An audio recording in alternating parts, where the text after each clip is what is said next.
Want to get your thoughts on the Fed, especially given the fact that inflation does seem to be flatlining. And as Bob just pointed out, we got crude oil prices falling again today. Other copper, other industrial commodities, et cetera, also nosediving.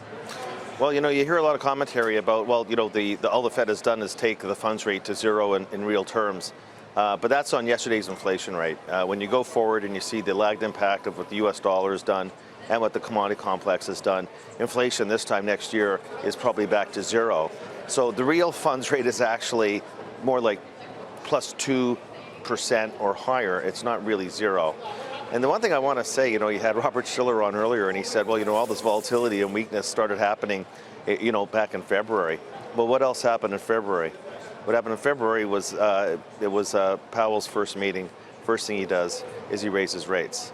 So this has really been a liquidity story that's, of course, hit the markets in general. And it's not just about the equity market. I can understand the Fed not wanting to hold the equity market's hand and getting investors off the view that the Fed always has your back. But it's not just about the equity market. It's every market. It's commodities. It's credit. I mean, high yield spreads have ballooned 170 basis points. You've seen copper, oil down 40%. The only times in the past when the Fed has tightened in this overall aggregate market environment, you have to go back to, it's actually never happened before. I mean, when it's triggered actually periods like you had in 1998, 2001, 2008, 2009 is when we've had this sort of market environment before. The Fed has never tightened. This is the first time we've seen something like this. So, sorry, go ahead. I was going to say, so what's the read-through then, especially if you have the Fed tightening and we're potentially above the neutral rate? Well, I think that, so basically, the Fed has already moved into a restrictive mode. And this is where I differ with Jay Powell and his assumptions. He said yesterday Fed policy is still accommodative. I'm there saying, no, unfortunately, Fed policy is no longer accommodative. And so the bottom line is that I didn't see what the risk was for the Fed to just say, we'll wait till the next meeting or the next couple of meetings and we'll wait and see how things are going to play out. They've already raised rates 3 times this year. And in fact, when you look at the cumulative tightening the Fed has put into the system, including the balance sheet, basis point for basis point, it's 325 basis points of tightening they've already put into the system.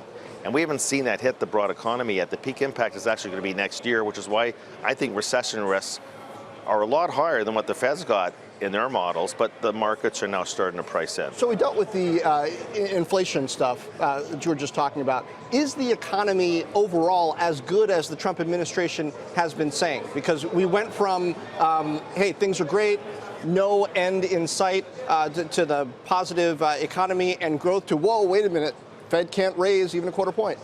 Well, look, if I was a politician, I'd always be talking about how great the economy is, but I'm not a politician. Never will be. But looking at it objectively, the economy is not really that strong. I think Sarah Eisen said it right. It's barely okay. Strip out inventories out of the third quarter numbers, and GDP growth was barely above 1%, real final sales. And you're seeing what's happening with housing. You're seeing what's happening with capital spending. Had a couple of good quarters, and now it's rolling over. And look what's going to happen with exports when you consider that the OECD leading indicator is down 11 months in a row. So next year, as weak as global growth was this year, it's going to be weaker next year. That's going to hit the export side.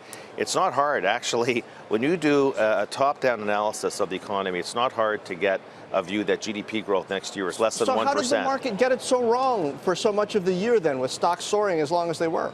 Stocks soaring. Well, stocks soared in January. You had almost an 8% run up in the first 3 weeks of the year because of the tax cuts. And all the headlines were saying, best January since 1987. And I sort of retorted, tongue in cheek. It's funny when I canvass people about 1987, they don't seem to remember January, they remember October.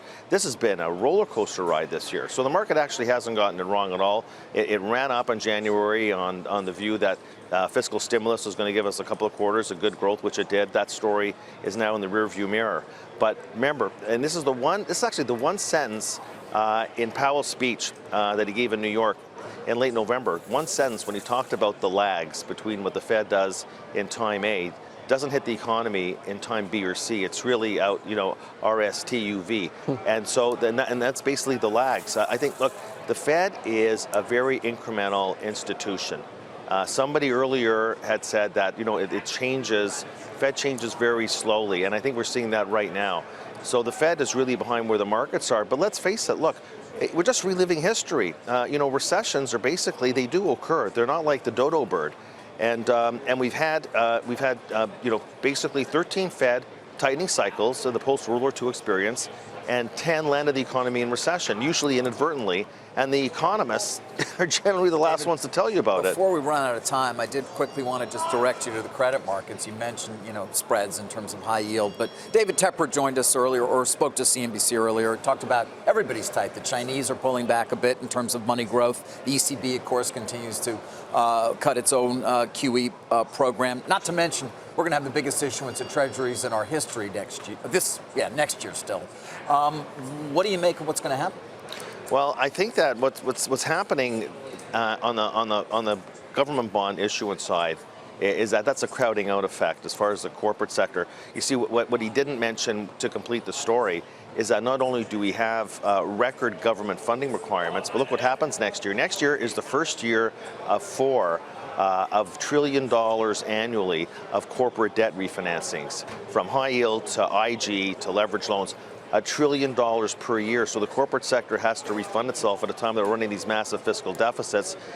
Is going to put pressure on, added pressure on the markets. Something's going to get crowded out. So what's it going to be? Capital spending next year. What's going to happen next year? I think, in order to prevent what could be a real fallen angel cycle where you get these triple Bs being downgraded to junk. The way it's going to happen is that you're going to get more and more of an increasing share of corporate cash flows, which will be decelerating anyways, because nominal GDP growth will be coming down, are going to be used towards what? Towards debt service and debt retirement. So what's the follow from this, David? Next year, the theme is going to be this: corporate deleveraging.